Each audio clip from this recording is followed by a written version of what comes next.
Thank you, Chris. It is an honor to be here to celebrate the launch of the Southeast Asia Regional Office of the United States Centers for Disease Control and Prevention. It is one of 4 such offices in the entire world, and a testament, a true testament, for our commitment to this important region. So thank you to all of those who made the opening of this office possible. It is an honor to be here today with all of you, the leaders charged with keeping Southeast Asia healthy. There has never been a more important time to do this important work and to join together in partnership. The pandemic has taught us that our world is more interconnected and interdependent than ever before, and that the threats we face are accelerating more rapidly. We have all felt this deeply, both as COVID-19 has taken millions of lives around the world, and as our world has come together to develop and distribute vaccines that are saving millions of lives. This January, when President Joe Biden and I took office, we were determined to build an arsenal of safe and effective vaccines for the world. And to date, of the 110 million doses we have shipped out worldwide, we have delivered more than 23 million of those to Southeast Asia. Today, I am pleased to announce that 1 million more doses are on the way to Vietnam as we speak and meet at this very moment. This brings the total number of doses we've donated to Vietnam to 6 million. And these new doses will start arriving in the next 24 hours. I should add that all of these deliveries are, in fact, donations, free of charge, with no strings attached. Because for us, this is about saving lives, period. We have also pledged $500,000 to ASEAN COVID-19 Response Fund to support the purchase of more vaccines. The United States remains a strong supporter of ASEAN centrality, including in a regional health security location. And we will look to deepen our public health cooperation with ASEAN going forward. In addition, we have provided more than $150 million in emergency assistance to the countries of this region to help get those shots in arms and to help COVID patients recover. With the launch of this office today, we intend to build on these efforts and help to grow the public health infrastructure across Southeast Asia. Specifically, we want to work with you to improve readiness and response in the inevitable event of a future pandemic or public health crisis. To that end, we are working to train disease detectives we call them, health professionals, through the field of epidemiology and that training program, which has actually been in place in Asia since 1980. We are also investing in research and supporting the creation of emergency management systems.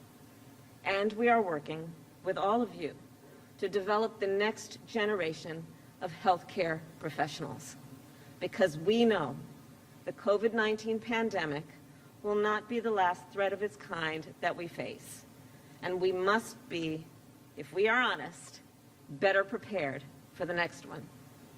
On that note, at a time when we should be celebrating nurses and doctors, we are especially alarmed by the situation in Myanmar, where the military continues to attack healthcare professionals.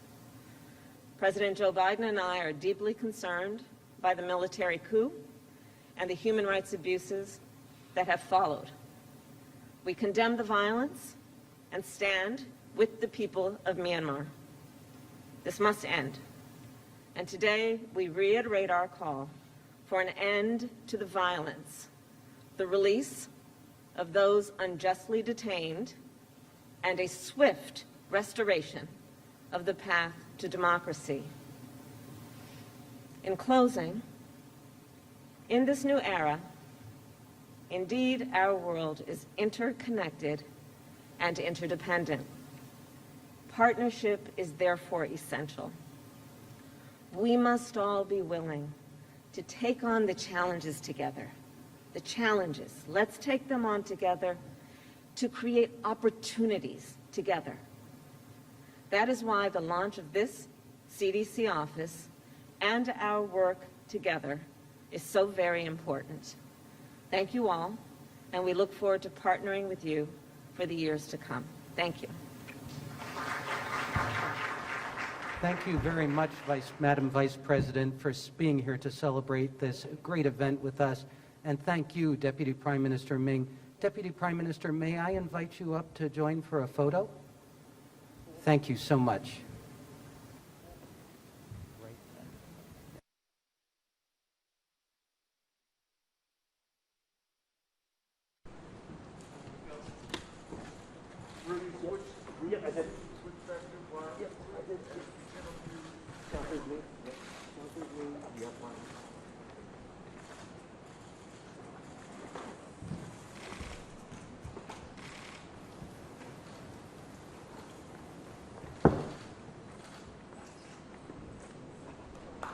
Thank you very much.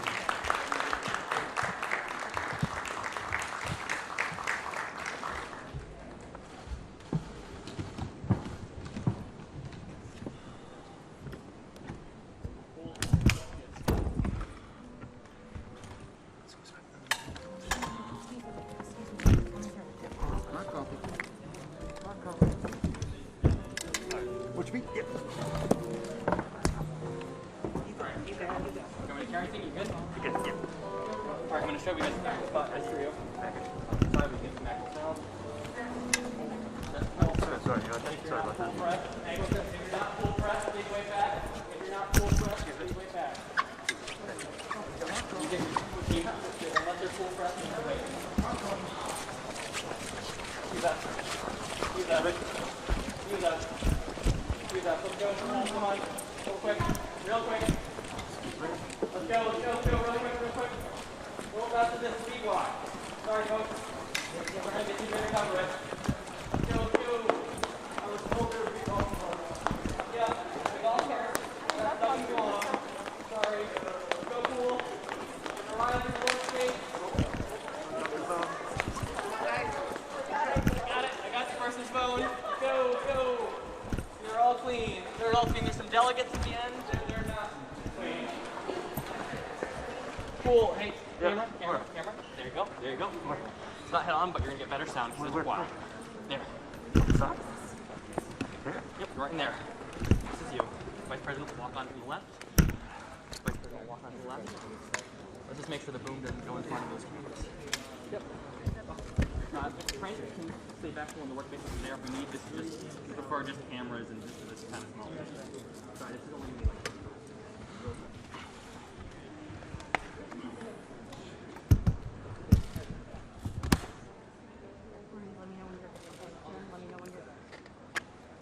The gym, I have two. We're getting one. Do you have one or no? This is the least.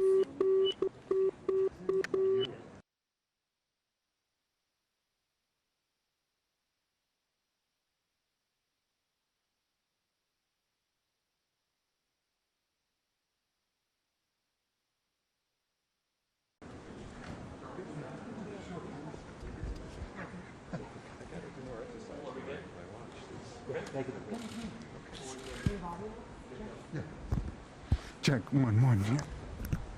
I mean, it's just me.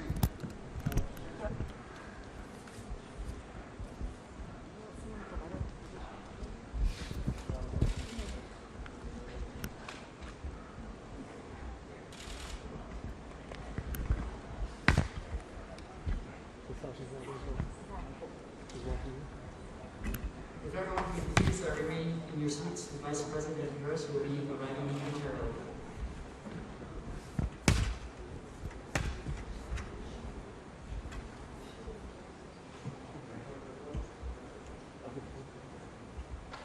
I would now like to welcome Vice President Kamala Harris to join us on stage.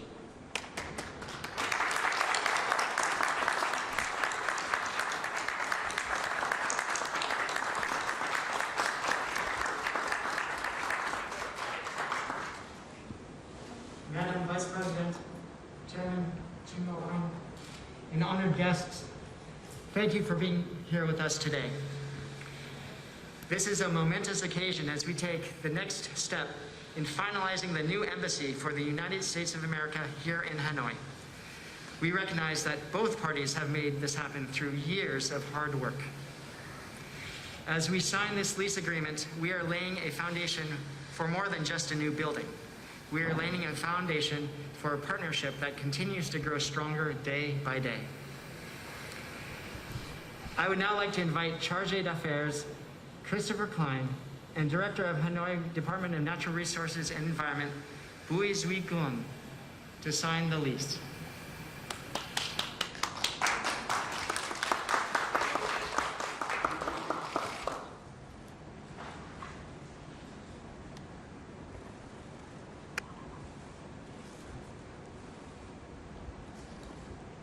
And now I would like to invite you to stand for an official photograph.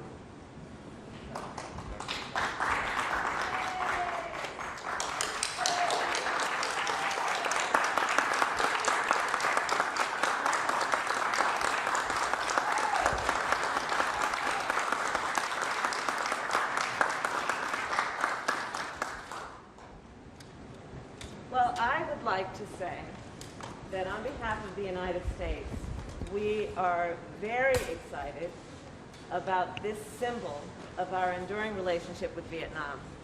And for anyone who may not be aware of the small print, it's a 99-year lease. And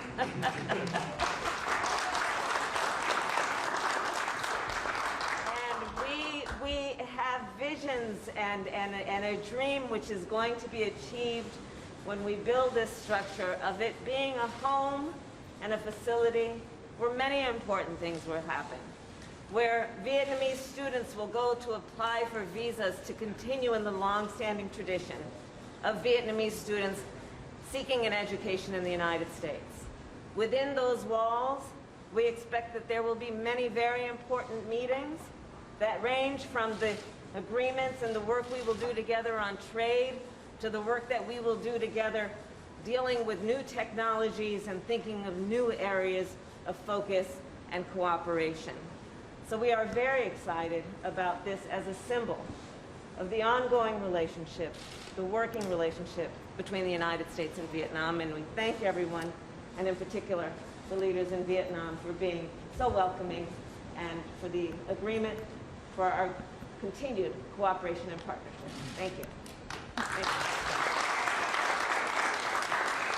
Madam Vice President, what's your message to embassy staff on the Havana syndrome? What's your message to the staff on Havana syndrome? Here's my message.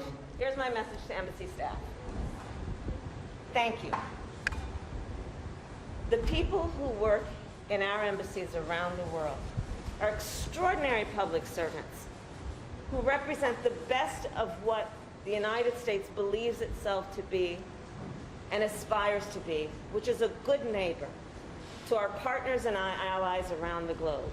And in particular, in this last year and a half, our staff at our embassies around the world have done their work at great personal sacrifice because of COVID, because of the confinements, the restrictions that has placed on their natural desire and ability to be present, to be in the communities, to engage in the best of what diplomacy can produce. So to our embassy staff, to our charge d'affaires, I thank you on behalf of the President and myself for doing the work on the ground every day in representing the best of the United States in our commitment to our partnerships around the globe and here in Vietnam. Thank you. And what's the U.S. doing on the Havana syndrome attack? Are you